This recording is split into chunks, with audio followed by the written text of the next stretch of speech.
네, 안녕하세요. 중앙대학교 경제부 이덕현 교수입니다. 저는 거시경제 및 재정정책 분야에 대해서 발표를 맡았습니다. 그래서 먼저 제가 가져온 자료를 보고 간단히 말씀드리고, 사실은 정부의 정책이, 거시경제 정책이 지금 사실은 통화 정책이 잘 워킹하지 않고 있기 때문에 상당히 경기를 부양하고 향후 한국 경제를 어떻게 이제 꾸려갈 것인가 하는 사실 모든 부분이 재정 정책으로 지금 기결되고 있는 상황이기 때문에 재정 정책 중심으로 해서 이제 말씀드릴까 합니다. 여기 있는 그림은 지금 OECD가 생각하고 있는 앞으로 세계 경제에 대한 향후 전망을 나타내는 그림입니다. 그래서 두 가지 시나리오를 가지고 이거 6월달에 한 전망인데, 물론 9월달에도 더 전망을 하기도 했습니다. 근데 이 자료는 6월달에 발표한 자료 중에서 가져온 것인데, 녹색 선이 보시면 이게 성장 추세선이라고 볼 수가 있습니다. 그래서 코로나 사태가 오기 전에 이제 100을 기준으로 한다면 이렇게 빨간색과 그리고 이렇게 보라색 두 개의 시나리오를 거쳐서 설명을 하고 있습니다. 빨간색 시나리오는 뭐냐면 더블 히트가 만약에 코로나 팬데믹이 온다고 할 경우에 향후 예상되는 성장 경로이고, 싱글 히트 시나리오라고 한다면 보라색 선으로 이제 전망을 할 수가 있는데, 근데 지금 6월달 시점에서 전망을 한 것이 이랬는데 실상은 지금 이제 더블 히트, 즉 밑으로 이제 가고 있는 것 같습니다. 지금 유럽이나 미국의 코로나 확진 상태를 보면 더블 히트보다 훨씬 더 예상했던 것보다 더 비관적으로, 그리고 이제 세컨드 락다운이 일어나고 있는 상황으로 본다면 아마 경제 회복은 훨씬 더 더디게 진행될 것이다라고 전망하고 있습니다. 그 결과 OECD에서 바라보는 경제 전망은 어떤가? 제일 왼쪽에 있는 나라는 스페인입니다. 그리고 프랑스, 이탈리아, 미국, 영국 이렇게 됩니다. 그러니까 지금 좀 짙은 색깔 전망을 보면 2020년 전망, 20년 올해 전망이 마이너스 14% 정도 될 것이다라고 전망하고 있습니다. 스페인, 프랑스, 이탈리아 각각 가장 유럽에서 코로나로 인한 경제적 충격이 크게 영향을 받고 있는 나라라고 볼 수가 있겠습니다. OECD 평균적으로 한 10% 정도 올해 역성장을 할 것이다. 한국은 다행스럽게 제일 오른쪽에 있습니다. 그러니까 이 전망에 따르면 또 뒤에 자세한 숫자가 나오는데 우리는 한 마이너스 1%에서 2% 사이, 올해는 그렇습니다. 이렇게 전망할 것으로 예상되고 있고, 우리의 장기적인 경제 성장 추세는 이루어왔습니다. 두 번의 그 2007년 이후에 보면 0.8% 글로벌 위기 이후에 다시 반등을 했다가 이렇게 되어야지 진정한 V자형 성장 회복이라고 볼 수가 있는데, 그러다가 성장 잠재력이 굉장히 낮아지는 상태가 있다가 이제 코로나를 맞은 것이죠. 한국에 대해서도 OECD는 특별하게 전망을 하고 있습니다. 아까 동일하게 이 빨간색 선이 세컨드 히트가 왔다는 시나리오에서 그렇고, 파란색 선이 싱글 히트 시나리오라고 이제 전망을 했습니다. 한국은 사실은 다른 OECD 국가들과 다르게 상당히 양호한 경제 상태를 볼 것을 전망하고 있습니다. 이에 따르면 물론 내수와 수출에 대한 어떤 그 회복세가 상당히 뒷받침되어야 되겠지만 한국 경제는 다른 나라들과 같이 좀 견조하게 성장할 것이다라고 전망할 수 있겠습니다. 올해와 내년도 올해는 이제 2달밖에 남지 않았지만 그럼에도 여전히 아직까지도 잘 모르겠다라고 하는 마이너스 1%가 될지 1.5가 될지 이제 봐야 될 것 같습니다. 그런데 최근에 3, 4분기 국민소득 GDP 계획 나온 걸 보면 올해 그렇게 나빠질 것 같지는 않다라고 하는 전망을 할 수 있지 않을까 싶습니다. 보통 IMF나 OECD가 1년에 한 2차례 정도 전망을 하는데 그 겨울에 한 번씩 전망을 하고 있습니다. 가장 최근에 한 전망이 OECD 9월달 전망인데 우리나라가 마이너스 1.2% 성장할 거라고 6월달에 전망했는데 9월달에는 마이너스 1% 정도로 이제 전망할 거다. 정부도 이렇게 대충 보는 것 같습니다. 그래서 올해는 마이너스 1%대, 그리고 내년에는 한 3.5, 3.6%대 정도를 성장할 것으로 전망을 하고 있는 것이 최근에 여러 기관들에서 보는 컨센서스다라고 말씀드릴 수가 있겠습니다. 자, 그러면 이제 위기 대응에 있어서 재정 정책 운영 방안과 관리 전략에 대해서 간략하게 말씀드리겠습니다. 재정정책 기조는 그게 이 작년에 한번 말씀드린 것 같습니다. 작년에 전망을 할 때 올해 한 2%대 정도가 성장할 거라고 이야기했는데 굉장히 우리나라 국민들이나 우리 또 좀 경제계에서 바라보는 우리 성장률 2%는 상당히 좀 낮다고 볼 수가 있겠습니다. 그래서 한 3%대 정도였던 잠재 성장률 수준으로 회복할 수 있느냐가 굉장히 중요한데 근데 올해는 또 경기 부양을 사실은 굉장히 힘들게 해야 됩니다. 그래서 첫 번째 축은 단기적인 경기 부양입니다. 두 번의 과거의 경제 위기 시에 보면 경제 성장률이 굉장히 하락하고 이에 따라서 확정적인 재정 정책을 편 결과 관리재정 수지 적자가 98년에 마이너스 4.7, 이 마이너스 4.7 숫자를 보고 굉장히 충격을 많이 받았습니다. 이렇게 확장적으로 했구나. 근데 글로벌 위기 때는 마이너스 3.6이었습니다. 그런데 올해는 좀 이따 보여드리겠지만 4차 추경을 한 결과 관리재정 수지 적자는 마이너스 적자 폭이 6.1%입니다. 사상 유례에 없는 확장적인 재정을 지금 쓰고 있습니다. 두 번째는 생산성 혁신과 기업 지원, 인프라 등 잠재 성장률을 제고할 수 있는 재정 투자가 필요합니다. 다시 이제 공공 투자나 여러 가지 정부의 확장적인 투자를 통해서 향후에 경기 부양뿐만 아니라 좀 더 세계 경제 전체 선진국에서도 사실은 성장 기반에 대한 투자를 굉장히 강화하고 있는 실정입니다. 과거의 인프라가 효과가 있었네 없었네 이런 이야기는 당분간 좀 들어가는 분입니다. 세 번째는 일단 경제 위기가 오게 되면 굉장히 소득 불평등 또는 저소득 계층에 대한 고용, 소득 이런 부분이 많이 이제 어려워집니다. 이에 대한 사회복지 안전망에 대한 확충 이 세 가지 축이 재정 정책의 중요한 요체가 되겠습니다. 우리나라뿐만 아니라 아까 말씀드린 세 가지 방면에서 대응을 하다 보니까 이 엄청난 그 국가 부채 비율이 이제 증가할 것으로 예상이 되고 있습니다. 이 그림은 뭐냐면 빨간색과 파란색이 있는데 이 막대 그래프는 앞으로 2년 동안에 국가 채무가 얼마나 늘어날지를 보여주는 전망이 되겠습니다. 그러니까 GDP 대비 국가 부채 비율이 무려 스페인하고 일본, 제일 왼쪽에 있는 미국, 이탈리아, 프랑스 이 나라는 앞으로 2년 동안에 한 30% 정도에 해당하는 국가 부채 비율이 증가할 걸로 예상이 되고 있습니다. 물론 파란색은 싱글 히트 시나리오인데 이거는 아까 말씀드린 대로 좀 어렵고 더블 히트라고 한다면 한 30%대 정도의 이제 재정을 쓰고 그리고 국가 부채가 결과적으로 이제 올라가는 나라가 이제 될 거라고 이제 전망하고 있는 것이죠. 다행스럽게 한국은 역시 제일 오른쪽입니다. 그러니까 우리가 엄청나게 재정을 지금 확장적으로 쓰고 있고 국가 부채 비율이 높아진다고 하지만 순수하게 늘어날 것이라고 전망되는 것도 이 OECD 국가들에 비하면 매우 작은 수준이라는 것이죠. 제일 왼쪽에 있는 스페인이 굉장히 좀 우려스러운 나라입니다. 지금 120% 정도가 되는데 앞으로 2년 후에 한 150%. 이제 이탈리아 같은 경우에는 일본 다음으로 높은 200%의 국가 부채 비율이 늘어날 걸로 이제 전망이 되는 나라고 일본은 향후 몇 년 안에 300%의 국가 부채 비율이 이제 될 것으로 이제 전망이 되고 있습니다. 올해 우리나라의 재정에 대한 이야기를 말씀드리면 이제 노란색 부분이 이제 추경에까지 포함된 예산 내용이 되겠습니다. 그래서 무려 18.1% 554조 7조 원을 재정을 썼습니다. 아마 문재인 대통령은 역대 어떤 대통령보다 정말 많은 재정에 대한 예산을 이제 쓰시는 대통령이겠습니다. 그 결과 올해 사실은 세입 부분이 상당히 많이 이제 줄었습니다. 그래서 세입은 향후에도 한 몇 년, 3년 정도의 시기를 보면 한 100조 정도가 아마 좀 부족하지 않을까 세출 대비. 그 결과 다 재정 수지 적자로 귀결되는 것이고 말씀드렸지만 원래 본 예산은 올해 마이너스 3.5 정도 관리재정 수지가 이제 볼 거라고 했는데 6.1%의 적자를 볼 걸로 이제 전망이 되고 있습니다. 그리고 국가 채무는 43.9%가 될 것이고요.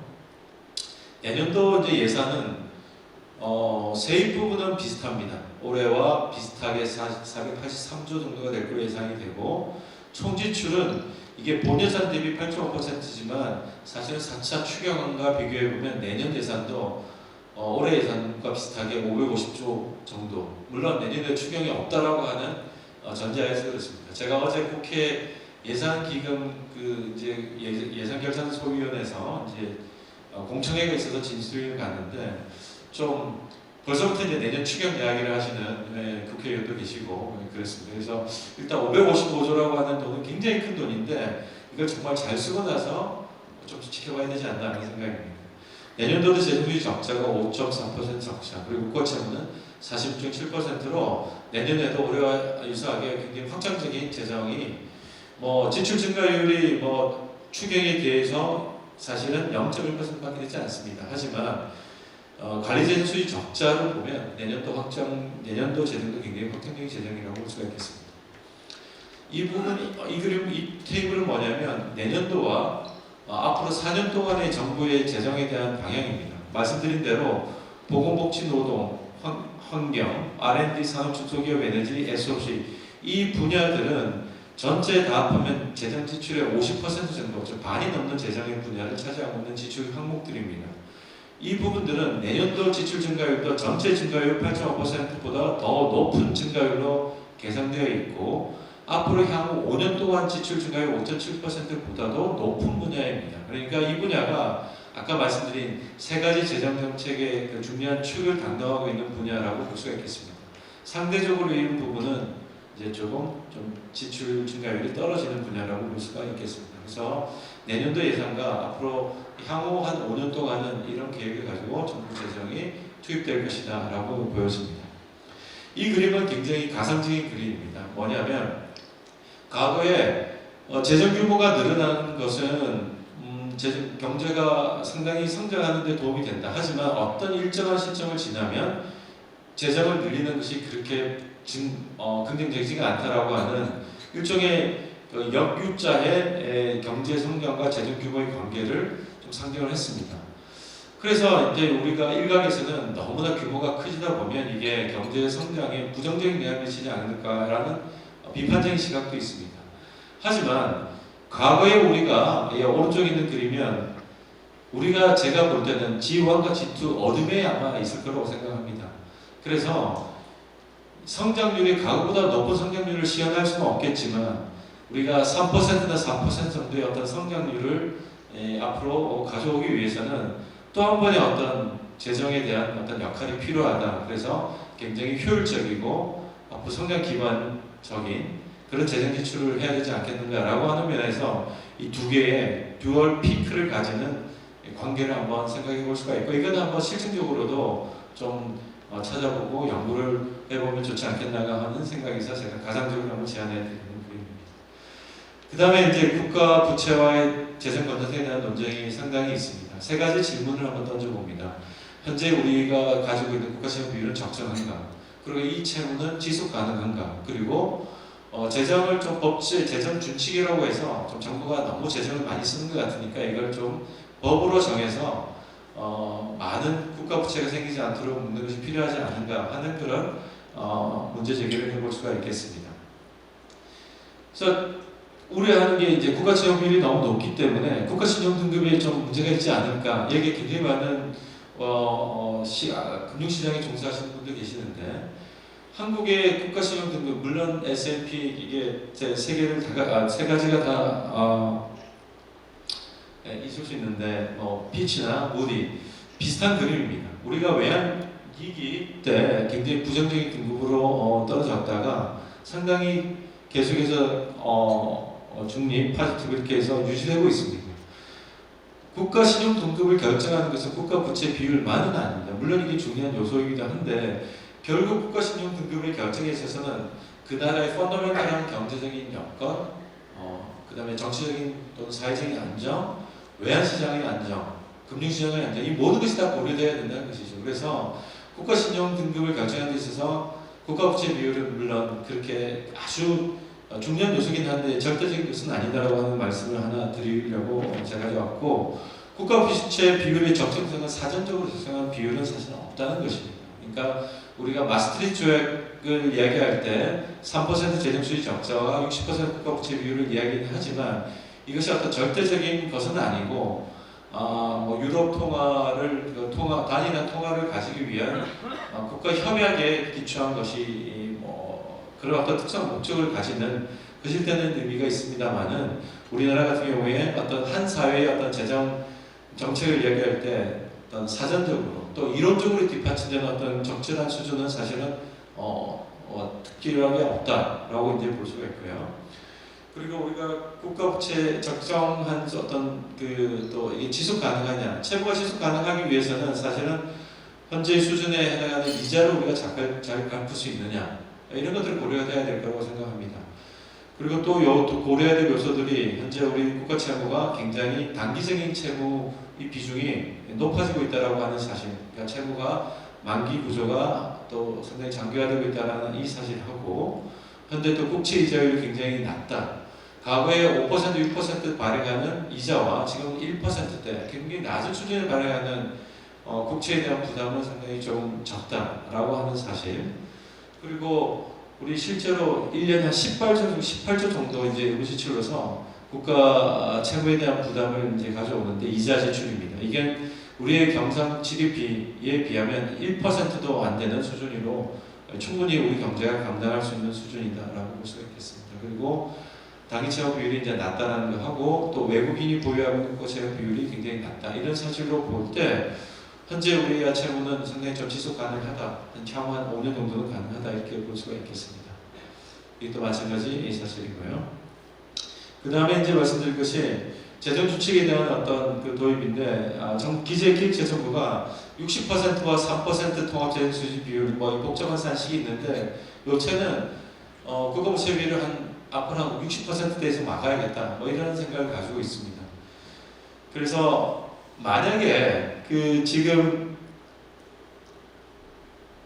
이 정도에 해당하는 뭐 제가 이게 가져오지는 않았지만 한 5%대 정도가 앞으로 향후 한 4, 5년 정도 지속이 되면 2025년 경에는 국가부채 비율이 한 60% 될 것입니다. 그래서 이런 정도의 추세가 가게 되면 2025년부터는 재정 준칙을 설정해서 정부는 이제 막아야겠다 이런 생각을 하고 있는 것이죠.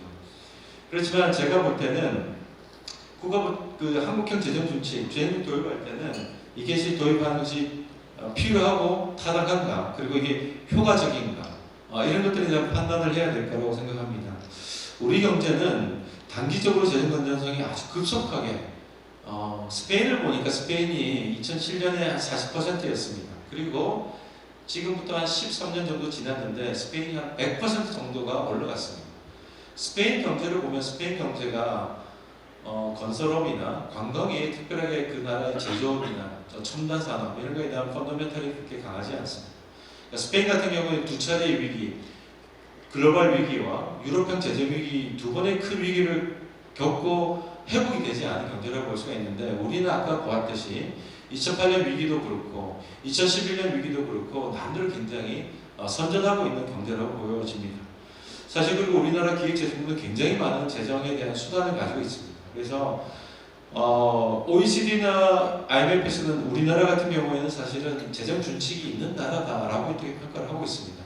굉장히 많은 어떤 재정에 대한 통제 수단이 있고 정책 수단이 있고, 또 우리는 그렇게 그 여야가 사실은 아무리 여당이 힘이 많이 가지고 있다 하더라도 기획재정보다 여당이 마음대로 할 수 있도록 그렇게 하는 나라가 저는 아니라고 봅니다. 분명히 향후에 어떤 재정에 대한 바람직한 모습, 그리고 이 건전성에 대한 어떤 국민들의 어떤 기본적인 자세 이런 것들을 통해서 굳이 이게 법적으로 향후 유일하게 사실은 정부의 어떤 정책 수단이 재정 정책을 볼 수가 있는데, 이것을 단기적으로 이제 묶는 행태는 결코 바람직하지 않다 이런 생각을 하고 있습니다. 그래서 좀 실효적인 조치, 예를 들면 국가재정법이라는 자체도 굉장히 강한 재정 어떤 정책의 수단이라고 볼 수가 있는데, 이걸 통해서 충분히 재정에 대한 건전화를 향후 앞으로 경제가 안정화되고 나서는 할 수 있지 않을까라고 생각하고 있습니다. 이상 발표를 마치겠습니다.